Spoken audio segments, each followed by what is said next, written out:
What's going on, everybody? It's Jordan Johnson here with another episode of Hack of All Trades, and I am joined with a very special guest making his second appearance on the show, Mr. Tanner. What is going on, everybody? What's going on, world? Hey. To all my listeners in Southeast Asia, what's up? Shaking this pre-workout for you right now. You hear that? Oh, I hear that. That's me getting ready to get energized for all you people. Oh, so what story are you about to tell me? So Tanner here was about to tell me a story, and we had to wait for the cast to be ready. What were you saying? I don't know. It's less of a story, more of just a. You were relearning typing? I was relearning how to type. Maybe speaking? And yes, in fact. No, I've been learning how to type again because I am utterly atrocious at typing. Anything that requires symbols, right? Because I just use four fingers. I use my left middle finger, and then my right index and middle finger, and then I use my my right thumb to do all my typing. Like, I've just developed this disgusting, ganglion way to type super fast on the keyboard.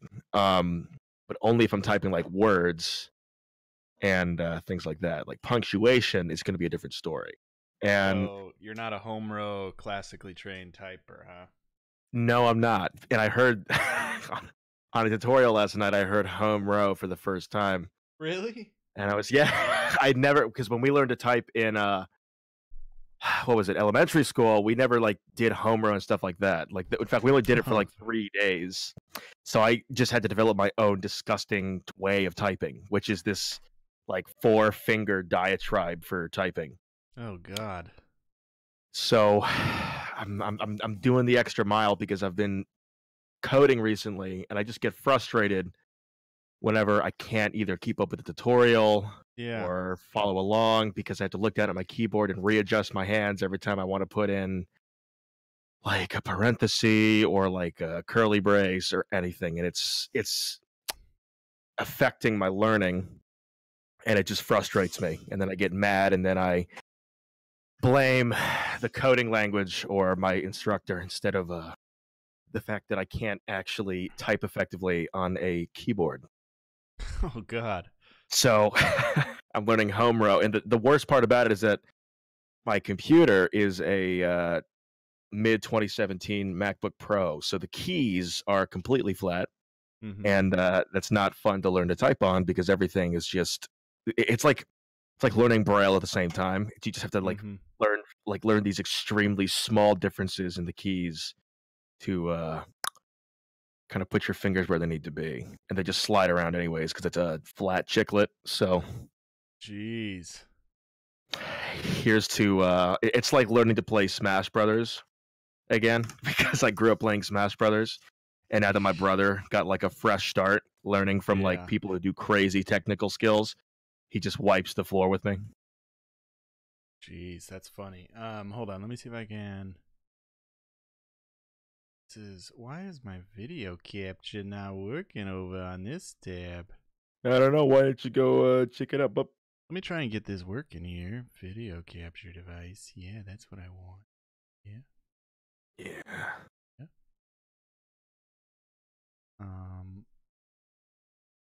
Device default. If I can get this working. I don't know why it's not working. Trying to show off my keyboard here, but well, I'll do it without my video down in the bottom corner. That's all right. Nobody needs to see my mug. So I've got pulled up on stream my keyboard, well, the black version. I got the white one, and it's the Happy Hacking keyboard, but it's the blank keycaps. So would you be dead in the water without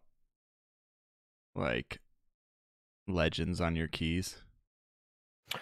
Legend, when you say legends, you mean literally letters, right? Yeah, literally my keyboard is blank. Every key does not have anything on it. Oh yeah, I'd be physically unable to comprehend anything that's going. I already it blows my mind with people who have who order the MacBooks that have the trilingual shit. So it's kind of Yeah. like they have like the letters, and then below that on the bottom left they have like an Arabic symbol, and on the bottom right they have like, I don't know, like a Greek letter, and it's like how are you doing that? Yeah, Because I have to that's look at my keyboard. yeah.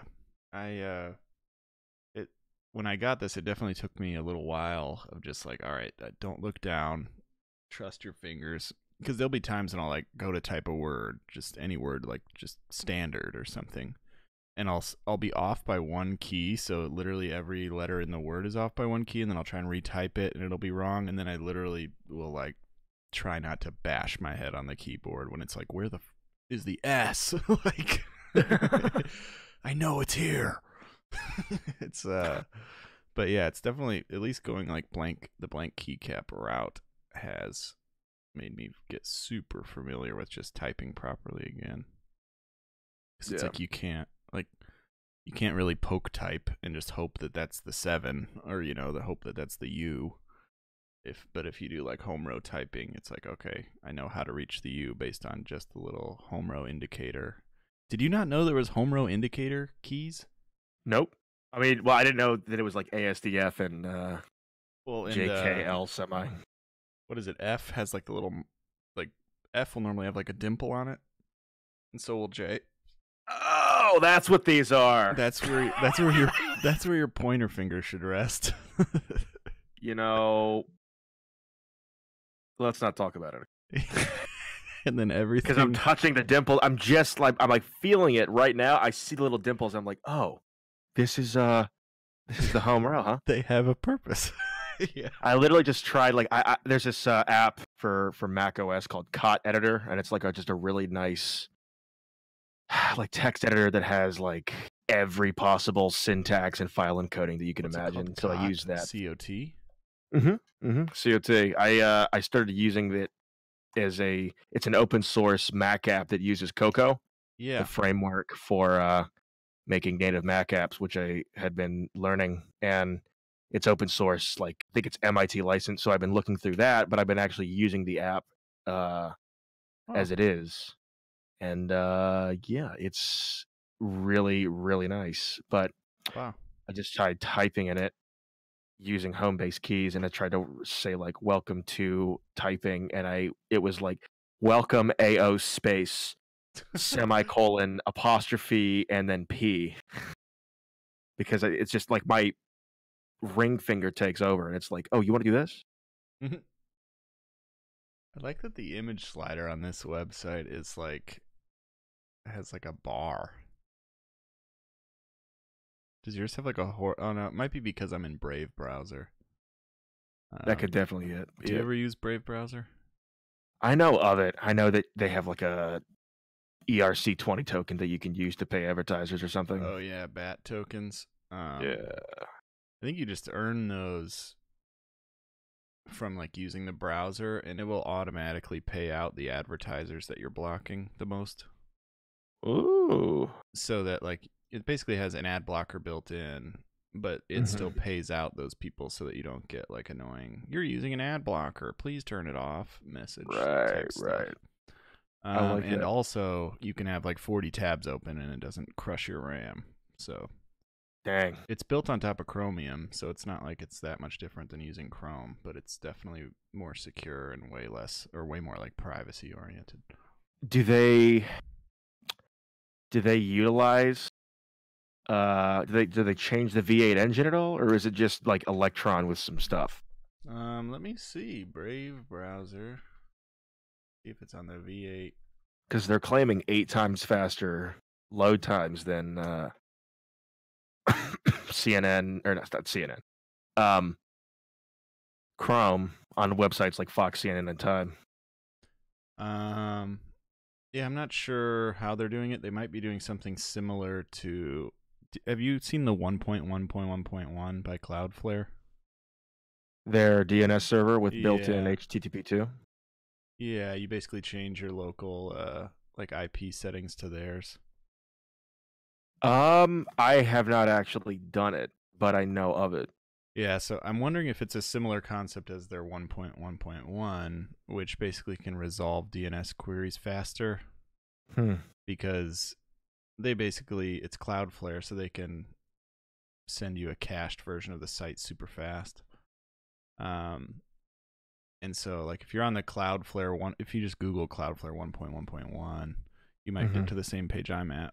But the query speed for like your average ISP in their example, over 1,000 services worldwide, the average was 70 milliseconds, and the 1.1.1 is 14.8.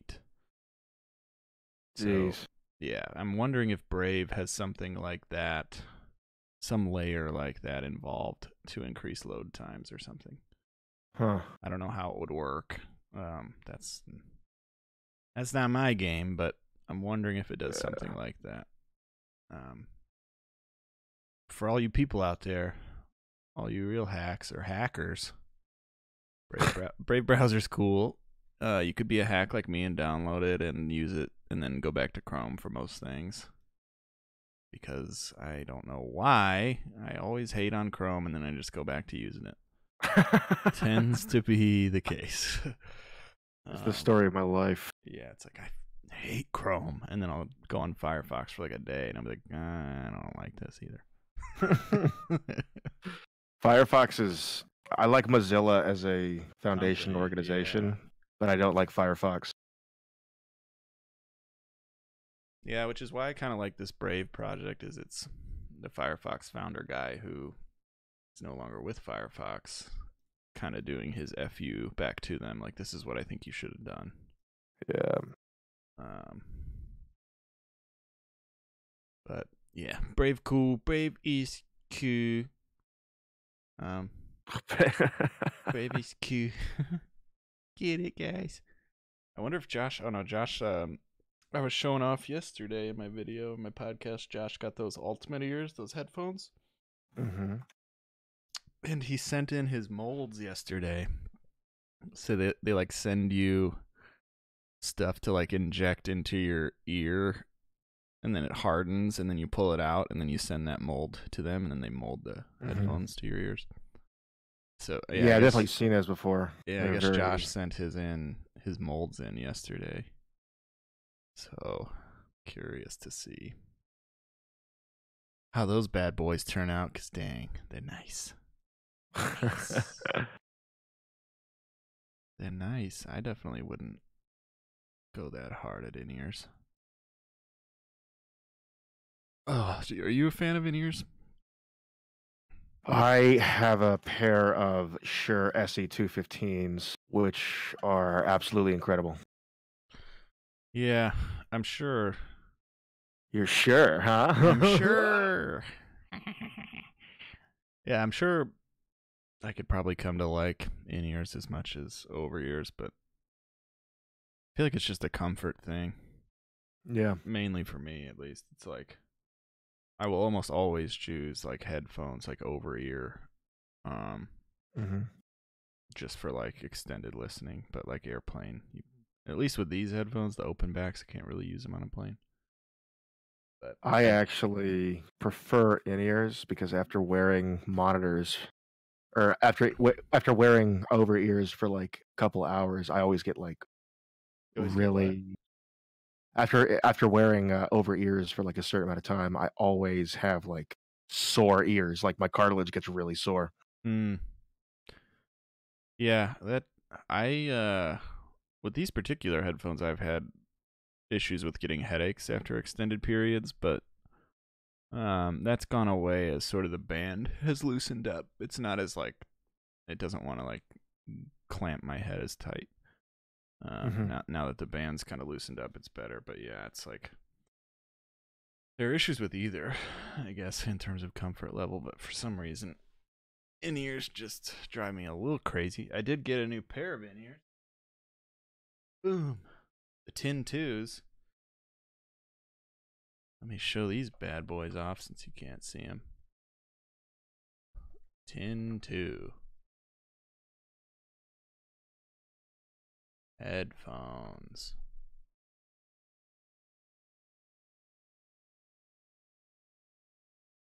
Okay, let me just go to my orders. And whatever. I'll show them off another time. I already showed them off last time. I'll hold them up to the camera that you can't see, buddy, and they're like $40. And that Z Reviews guy basically said if you're gonna spend under $100 on IEMs, that you can't really get better. Mm-hmm. And so I just got a pair because they're $40, and I don't really have a pair of in-ears. And the super nice part about them is they have that detachable cable. Yeah, dude. So they're like MMXC or whatever it is.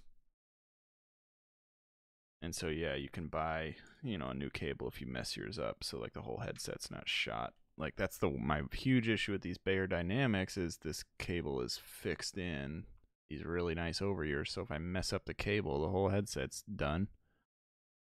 Mm-hmm. But there is a guy, I found him in another episode, who you send your Bayer Dynamics into, and he mods them. He'll put different pads on the ears. He'll make like adjustments to the backs, and then he'll put a detachable mini XLR cable that like AKGs will often use those. Mm-hmm. And it's like super nice. And he apparently tweaks the sound a little bit because people tend to think that these 990s are a little treble heavy. Mm-hmm. And so he, I guess, the ear pads, I didn't realize how big ear cups can make a difference on the sound. But yeah, he'll put on like new ear cups and everything and get it sounding right. Mm-hmm. I've been trying to contact that dude, but he must be busy because he's not replying. Or he just doesn't like me. Ugh. So what else is new about it? What's the new tech in your life? What's the new tech in my life? What's the new my stuff? gaming PC is still in storage because I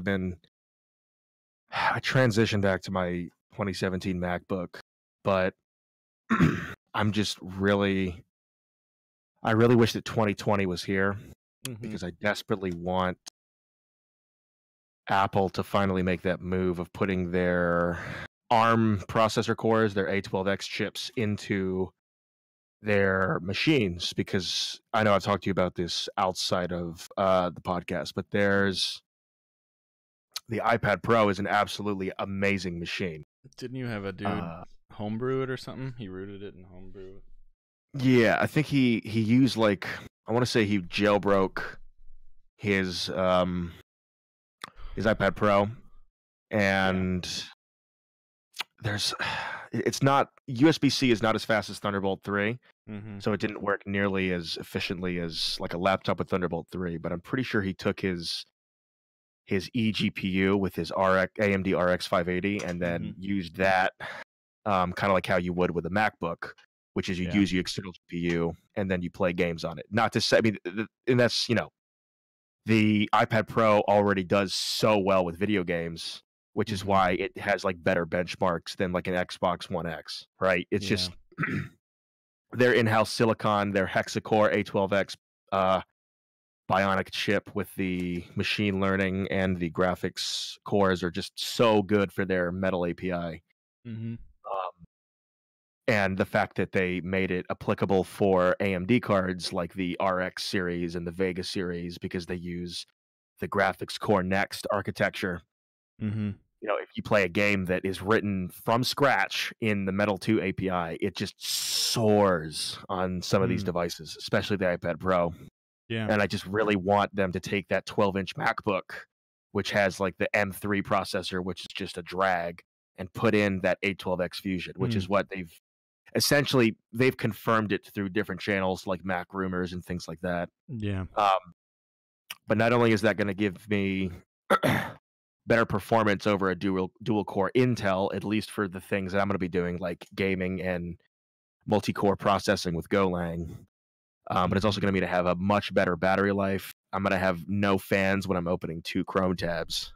And it's finally going to help them kind of merge their ecosystems, which they've said they're not doing. Like, they're not going to merge iOS and macOS, but they are creating this new framework, or they have created this new framework called Marzipan, which people have data mined and actually reverse engineered from the macOS Mojave update, where you can actually use what's called is when you're making a Mac application, you use what's called AppKit.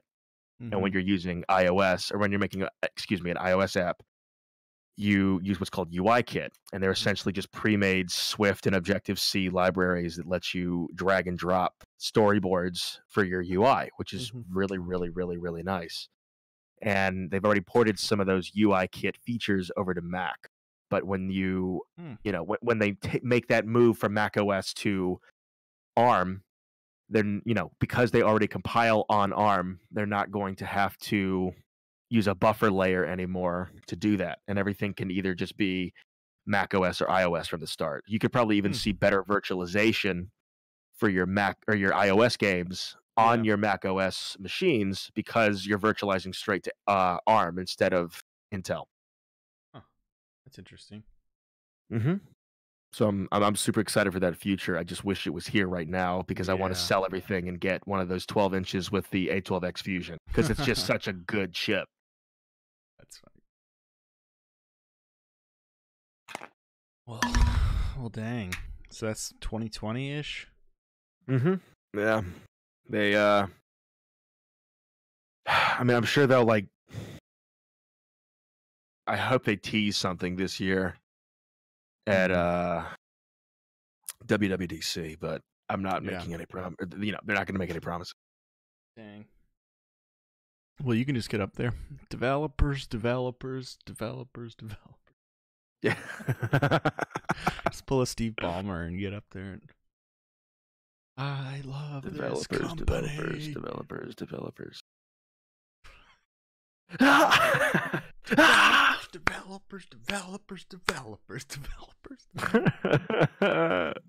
Oh, Steve. Always good for a laugh. Dude, he was so sweaty. Oh, he was so sweaty during that. Yeah, just nasty, man. Ugh. You been keeping an eye on the El crypto markets? I know that Bitcoin hopped up 15K because people don't learn about it.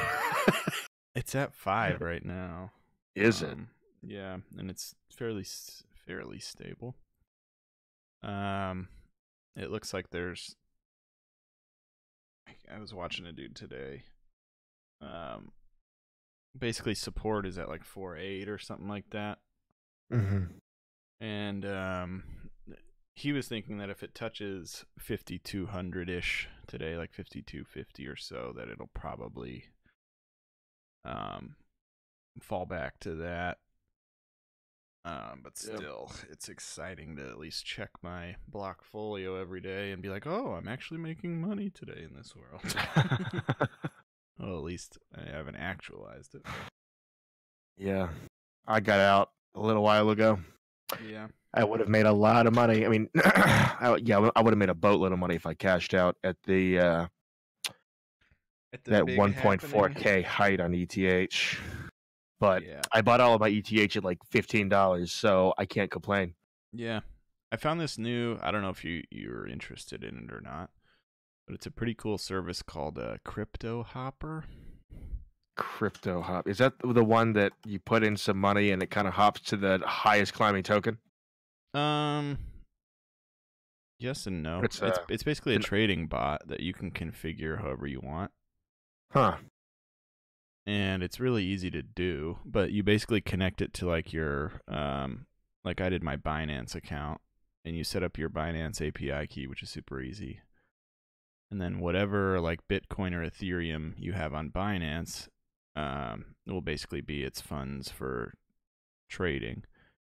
The cool part they have is in the config area, you can basically configure like signals and like the base configurations of your account, like when to sell at like 5%, profit or, whatever. But you can also subscribe to like signals, which is basically there's a list of different companies and groups providing signals. And you can have all your trading be based off of that company's signals. So like this company I'm following has sent out almost 12,000 signals. Their global performance is 63,778%. Jeez. And basically, you just, when you subscribe to one of these, you like subscribe to their sort of bot automations of sorts. And so for me, I'm paying $5 a month. This one has the most 5-star reviews, and most any of the reviews say they tried other signals, and this one was the best. And basically, you pay $5 a month for this bot to be fed signals from this thing, which just tells it when to buy and sell. Interesting. Yeah, and so it's just doing all the hard work for me. I basically just put $100 in, and I'm gonna see what it does over the course of like a week. See if it's worth just literally leaving more in there and just let it auto trade, all the time, so I don't have to worry about, like, are my funds going up or down during this swing. It's like this thing will basically have stop loss built in, so you're not, losing all your money during down swings. And do all that sort of stuff so that, you're pretty much trying to maximize your gains. But I don't know, it's a pretty cool little tool I found if you're looking to get slowly back into the world, or just have something kind of do the heavy lifting for you.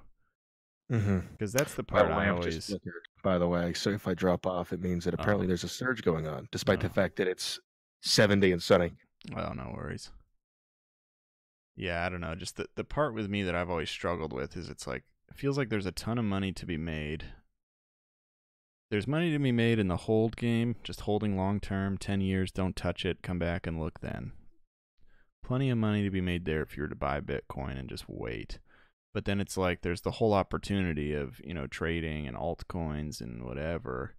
It's like if you really want to maximize profits, you can get involved into that stuff, but then it turns into like an all-day job. So when I found something like this, I was like, okay, like at least this thing, it'll probably make smarter decisions than me because it's a computer, so it's going to be not biased.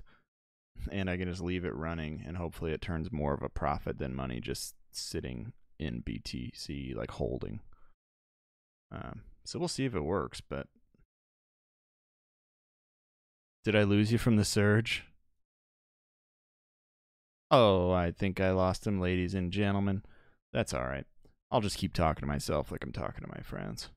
But yeah, so if you're into the crypto world and you kind of just want a bot to do all the heavy lifting for you, I found this service, Crypto Hopper. I'm sure there are many others. If you know of any good ones, let me know.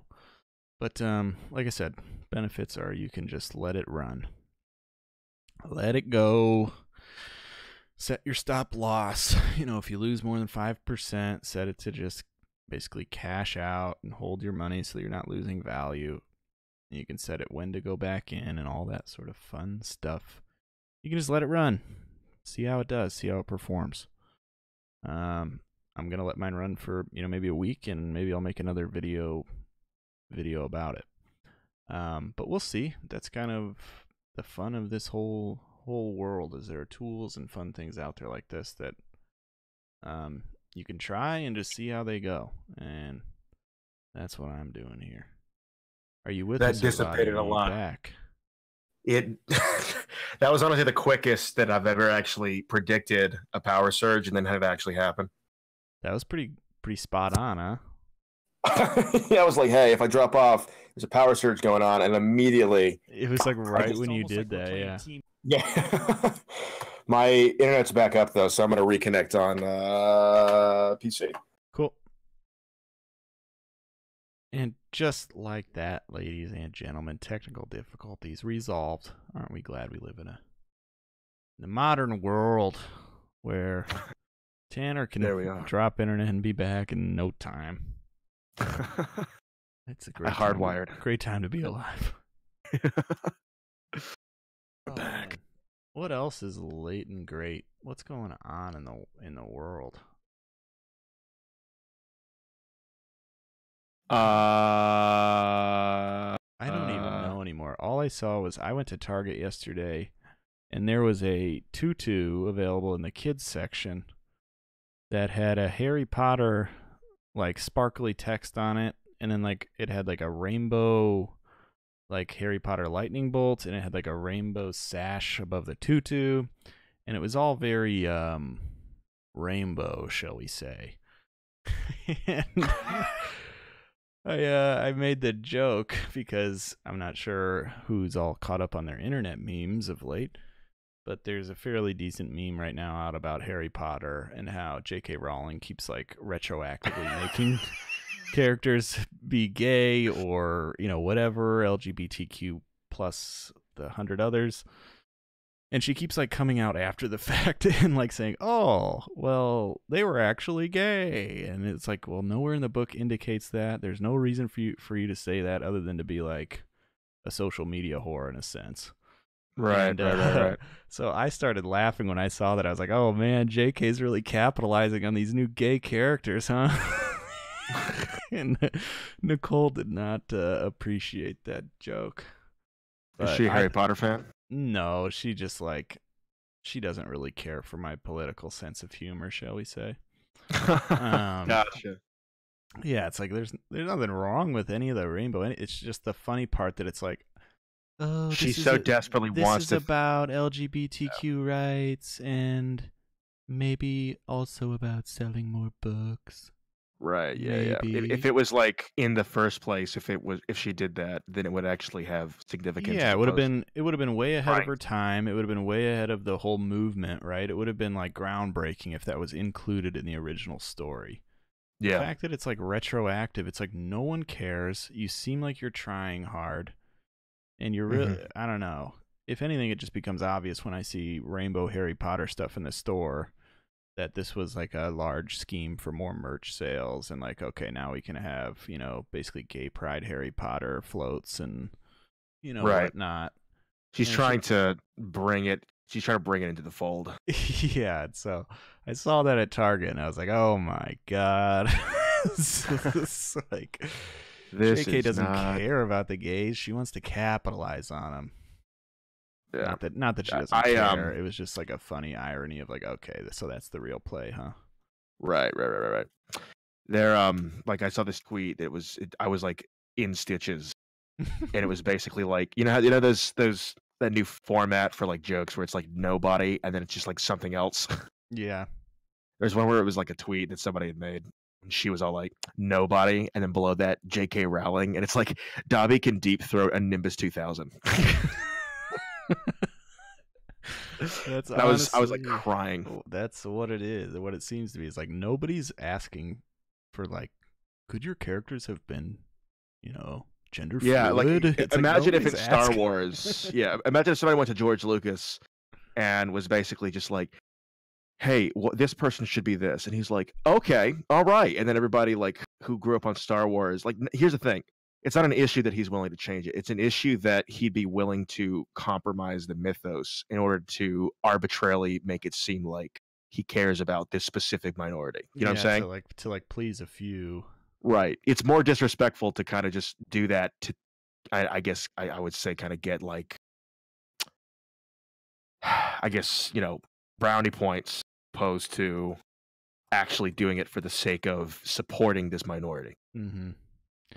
Yeah, I agree. It's just that whole scenario is so funny, and I agree with that whole like nothing meme so much. It's like seriously, or like nobody meme. Like nobody's asking. It's like the video characters, like Apex Legends or whatever now in their video game. They have to like state the gender of their characters because I mean I know they have like a whole backstory and like whatever, but still, it's like it's more like they're not. They're kind of just adding it in. It's not like this is a person who has like a husband and blah blah blah blah blah. It's kind of just like here's their entire backstory. Oh, also this person is this, like part of this minority group, or like this person's gay, and it's like, oh well, I feel like it would be more like I would feel disrespected if I was gay, and somebody just added that in to get brownie points as opposed to actually made it a significant part of the backstory, right? Because most people think that like, I guess when you do character design, it's this whole like, oh well, this person's gay and they went through like this abuse, as opposed to the fact that like, like people people do this exact same stuff and happen to be gay, straight, LGBT, right? They don't want this person to be gay because they want it to be like, oh, this person's going through like this kind of extreme hardship or whatever. It's more of a facet of like, yeah, this person's like a badass soldier who is gay, right? It's not he didn't become a soldier because he is gay, blah blah blah blah blah. Yeah. I just it all confuses me a bit when it's like shooter games or games that are not like really story driven. Because it's like if I'm gay or anything, and I'm playing a game, I'm never thinking about the player's sexuality, right? Like Right. unless it's like truly a story driven crazy like, but if it's just like a run and gun hop and Call of Duty, all right, let's kill some people. At no point am I like, what does he want to stick his dick in? Yeah, like exactly. what is it? It has nothing to do with anything. I think, yeah, no, 100%. Like developers, I think, add them in or to like try to, I guess, seem like they're socially conscious when really like, people who are in those minority groups, like who are vocal, are basically just like, yeah, we like they want representation, right? Because who doesn't Well, want to be represented, right? it's also never going to be good enough if you play sort of the catch up game of just like, well, all right, well, our characters are now this. And it's like, well, then you have another minority going, well, what about us? And it's like, okay, Right. now Right. you're just slippery slope gone. Right. It's if you're, yeah, exactly. I mean, if you like do it not because you want to like say like, oh, hey, look at us, we're socially Yeah. conscious. Do it because you actually care about the minority group and not because you're just trying to try to fold in with the time, because they're very different, and it's extremely obvious when you're trying to play the catch up game as opposed to actually support those groups. Yeah. Well, I know JK listens to this podcast, and so we probably lost one listener. You hear that, JK Rowling? I don't care if you're listening anymore.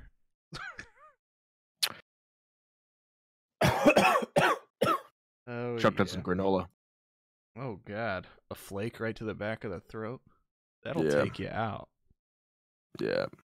So how did Tanner die? Granola? You know those Nature Valley bars?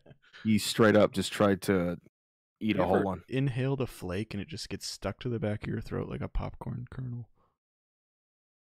He had that, but he choked and died. Right.